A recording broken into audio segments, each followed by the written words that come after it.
With each and every race, there is more and more pressure to win. So how do athletes cope with these great expectations? Let's ask sports psychologist and author of Flying Lessons, Gregg Steinberg.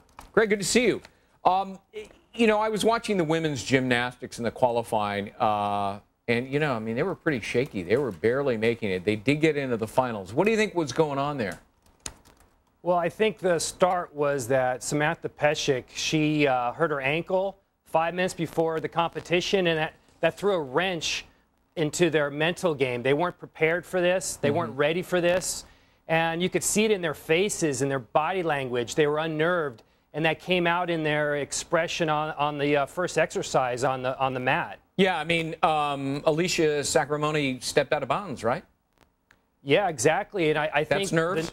The nerves create this great energy, and the great energy gave her extra jolt, and that jolt just made her overshoot, and she went into the out of bounds. So what do you recommend for them for their finals? Well, you have to be comfortable in the uncomfortable.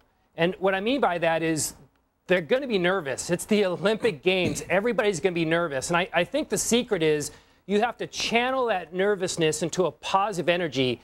And the great players, what they do is they turn pressure into pleasure. They have to enjoy this moment. It's like they have to share this moment with the world. And if they share it, if they're sharing this moment, they're turning the pressure into pleasure. And when you share, you're in a pleasurable experience. What about Michael Phelps? We're almost out of time here. What about Michael Phelps? He's got 3 goals. He needs more. What do you say to him?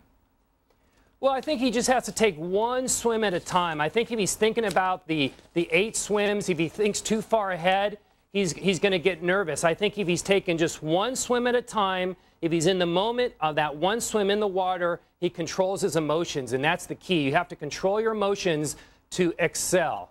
Yeah, Mark Spitz, real fast, you know, 72 Olympics. He's bemoaning the fact he wasn't invited. They haven't put his face on television. I could have won 8 if they had the 50-meter freestyle back then. What's going on with that guy? Well, great athletes are very confident. I think he's still confident in everything he does, and I think it just comes out in his statements.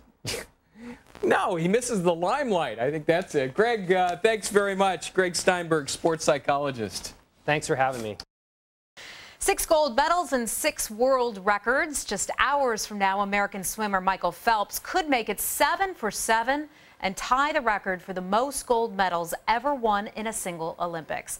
Phelps has accomplished this with his incredible physical strength, but there's much more to being a champion than just muscle. How does the Olympian keep his mental game on point? Sports psychologist Dr. Gregg Steinberg is with us now. He is the author of Flying Lessons, Mental Toughness for Athletes. Hi, Dr. Steinberg. So how much of this, at this level of competition, how much of it is physical for Michael Phelps and how much is it mental? Well, Heather, he's such a phenom. It's amazing. I mean, he's got great physical skills, but it's also his mental game that brings him to the top. And we don't appreciate the mental game because we only see the physical skills. But clearly, Michael's mental game is head and shoulders above the rest. Okay, so what does he have to do to get in that mental, that right state of mind to win like this? Well, I think one of the things that's come across to me is that he loves to swim. He loves the competition. He loves the challenge, and he feels so comfortable in the pool. I think his second nature is swimming, and I think one of the aspects about his mental game is he's just so passionate about swimming, he just excels at that. Okay, is it harder now that he has 2 left?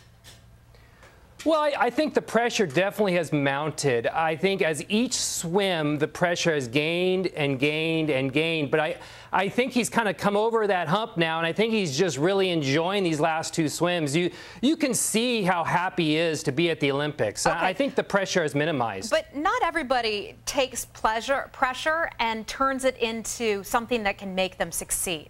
How do you go about turning a really tough spot that you're in into something that can make you really just go for it and win?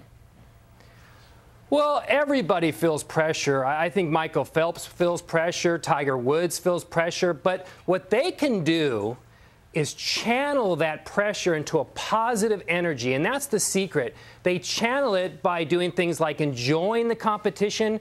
Another example is they love to share their talent with the world and the audience, and when you share something, you're in a pleasurable state.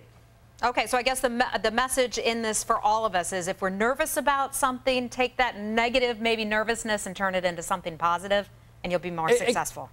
Exactly, but also enjoy what you're doing. Okay, Dr. Gregg Steinberg, thanks a lot for joining us.